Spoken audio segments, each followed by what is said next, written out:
ఈ బబులోను సామ్రాజ్యమైన, మాదీయ పారసిక సామ్రాజ్యమైన, గ్రీకు సామ్రాజ్యమైన, రోమా సామ్రాజ్యమైన, ఈ సామ్రాజ్యాలే కాదు, ఏ సామ్రాజ్యమైనా, ఏ రాజైనా కానీ యుద్ధం చేయకుండా ఎవరు కూడా అధికారాన్ని చేపట్టలేదు. అంటే ఆయుధం, యుద్ధం. ఈ యొక్క రాజ్యాలన్నీ ఎలా వచ్చాయి, ఎలాగా ప్రపంచాన్ని జయించాయి అంటే ఆయుధము చేతపట్టి, కత్తి చేతపట్టి, గన్న చేతపట్టి ఇవి దేశాల్ని జయించాయి. ఆయుధాలు పట్టే ప్రజలను జయించారు, దేశాన్ని జయించారు. అయితే అవన్నీ కూడా తుత్తునీలైపోయినాయి. ఇప్పుడు ఈ బబులోను, అలాగే మాదియా, పారసిక, గ్రీకు, అలాగే రోమా, అలాగే భూమి మీద ఉన్న ఈ రాజ్యాలన్నీ కూడా కొంతకాలమే ఇవి భూమి మీద ఉంటాయి. కొన్ని సంవత్సరాలు ఒక ప్రభుత్వం అధికారంలో ఉంటే మరికొన్ని సంవత్సరాలు మరొక ప్రభుత్వం అధికారంలో ఉంటుంది, మరికొన్ని సంవత్సరాలు మరొక ప్రభుత్వం అధికారంలో ఉంటుంది.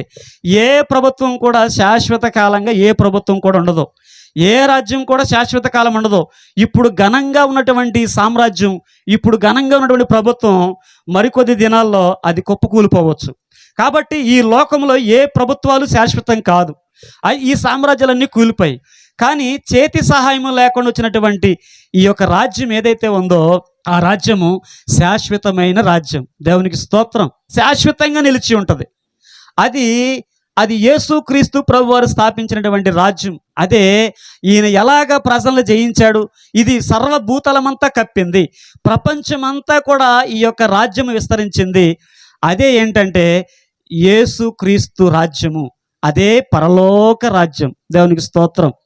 అంటే యేసుక్రీస్తు ప్రభువారు ఎప్పుడు కూడా ఆయన్ని సిలువ వేయడానికి ఆ యూదులు ఆయన అప్పగించినప్పుడు ఆయనకి శిక్ష విధించడానికి పిలాతు అనేటటువంటి ఒక గవర్నర్ ఉన్నాడు.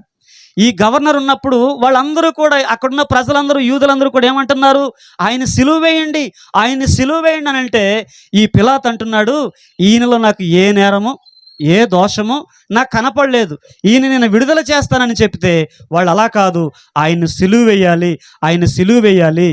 ఆయనను నేరం కనపడకపోవడం ఏంటి, ఆయన నేను రాజునని చెప్పుకున్నాడు అని వారు ఆ పిలాతుకు చెప్తుంటే, రాజునని చెప్పుకున్నాడా అని యేసుక్రీస్తు ప్రభు అని అడుగుతున్నాడు. నీవు రాజువా అని అడుగుతున్నాడు. ఎవరిని? యేసుక్రీస్తు ప్రభు అని.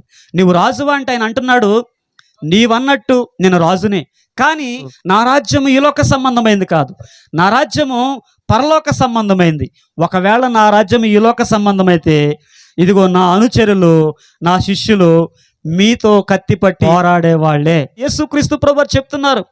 ఆయన వచ్చింది దేనికంటే ఇక్కడ రాజ్యాలు స్థాపించడానికి కాదు, ఇదిగో ఆయన ప్రతి ఒక్కరిని కూడా పరలోకం చేర్చడానికి వచ్చాడు. ఆయన అందుకనే ఆయన ఎప్పుడు కూడా కత్తి చేత పట్టలేదు, ఆయన ఆయుధము ధరించలేదు, ఒకటే ప్రేమ చేత ప్రపంచాన్ని జయించాడు. దేవునికి స్తోత్రం. ఆయన ఏం చేశాడంటే కత్తి చేత పట్టకుండా, ఆయుధము ధరించకుండా, బాంబులు పేల్చకుండా, గన్నలు పట్టకుండా ప్రకటిస్తున్నటువంటి యేసుక్రీస్తు ప్రభువారు కత్తి పట్టలేదు, కర్ర పట్టలేదు, ఆయుధం ధరించలేదు, మరేమీ ధరించలేదు. కానీ ఒకటే కల్వరి సిలువలో, ఆ యొక్క కలువరి శిలువ మీద ప్రజలందరి కొరకు తనకి ఎంత ప్రేమ ఉందో తన ప్రాణాన్ని అర్పించినటువంటి దేవుడు ఆయన.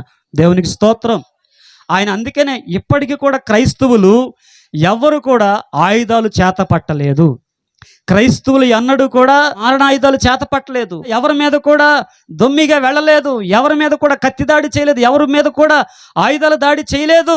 వారి శాంతిని కోరుకుంటారు, వారి సమాధానం కోరుకుంటారు. వారు ఇలాంటి అల్లర్లకి, ఇలాంటి గొడవలకి జీవితంలో ఎక్కడ తావులేదు. వాటికి వారు అనుకూలించరు, వాటికి వారు వ్యతిరేకం, సమాధానము కోరుకుంటారు. నేను అంటాను, ఈ యొక్క యేసుక్రీస్తు ప్రభువు యొక్క రాజ్యము దేన్ని జయించింది చెప్పండి? ఈ యొక్క సామ్రాజ్యాలన్నింటినీ జయించింది. అంటే భూలోకమును జయించింది. దేవునికి స్తోత్రం. అది అక్కడ కాదు, ఇక్కడ కాదు, అన్ని చోట్ల కూడా యేసుక్రీస్తు ప్రభువుని ఎవరిని బెదిరించలేదండి. ఆయన నన్ను నమ్ముకుంటావా, నా ప్రార్థనకు వస్తావా అని ఎవరిని బెదిరించలేదు. ఆయన ఎవరిని కత్తి పట్టుకుని బలవంతం చేయలేదు, ఎవరిని కూడా కర్ర పట్టుకుని బెదిరించలేదు. ఆయన ఒకటే ప్రేమతో ఆయన జయించాడు, మనుషులు ప్రేమ చూపించాడు. ఆయన అంటున్నాడు, ఇదిగో నిన్నెంతగా ప్రేమించానంటే తన చేతులు చాచి అంటున్నాడు, నా ప్రాణము పెట్టునంతగా, ఇదిగో నా ప్రాణం అర్పించినంతగా నేను మిమ్మల్ని ప్రేమించాను అంటున్నాడు. ఆయన ప్రేమామయుడు, ఆయన దయామయుడు, కృపామయుడు. ఆయన లోకమునకు ఆ యొక్క అమూల్యమైన రక్తాన్ని చిందించి తన ప్రాణాన్ని పణముగా పెట్టి లోక మానవాళి కొరకు తన రక్తాన్ని ప్రాయశ్చిత్తముగా వెలగా చెల్లించినటువంటి దేవుడు యేసుక్రీస్తు ప్రభువారు. ఆయన మతాన్ని స్థాపించడానికి రాలేదు, ఆయన మతమును మార్చడానికి రాలేదు, ఆయన మనస్సును మార్చడానికి వచ్చాడు. ఈనాడు ప్రియమైన దేవుని బిడ్డలారా, ఇది ఎన్నో ప్రభుత్వాలు ఎన్నో మారుతున్నాయి. ఈనాడు ప్రపంచం పాడైపోతా ఉంటే ఒక ఎస్ఐ గారు ఒక స్టేట్మెంట్ విడుదల చేశారు. ఏంటంటే చాలా మంది డ్రగ్స్ కి బానిసలైపోయారు. నిన్నటి దినాన చూస్తే న్యూస్ పేపర్ లో ఆయన మృత్యువాత గురించి ఒక మంచి ఆర్టికల్ రాశారు. ఎందుకో తెలుసా?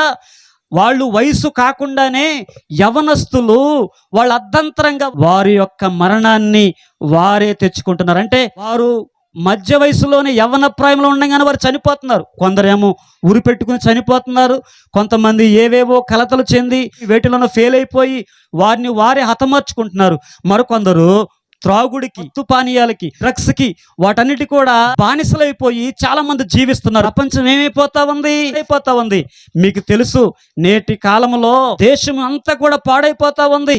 చాలా మంది ప్రజలు ఈ డ్రగ్స్ కి, మత్తు పానీయాలకి, అలాగే మాదక ద్రవ్యాలకి వీళ్ళు బానిసలైపోయి, త్రాగుడికి బానిసలైపోయి పాడైపోతా ఉంటే ప్రజల్ని ఆయన పాపం నుంచి విడిపించడానికి వచ్చారు.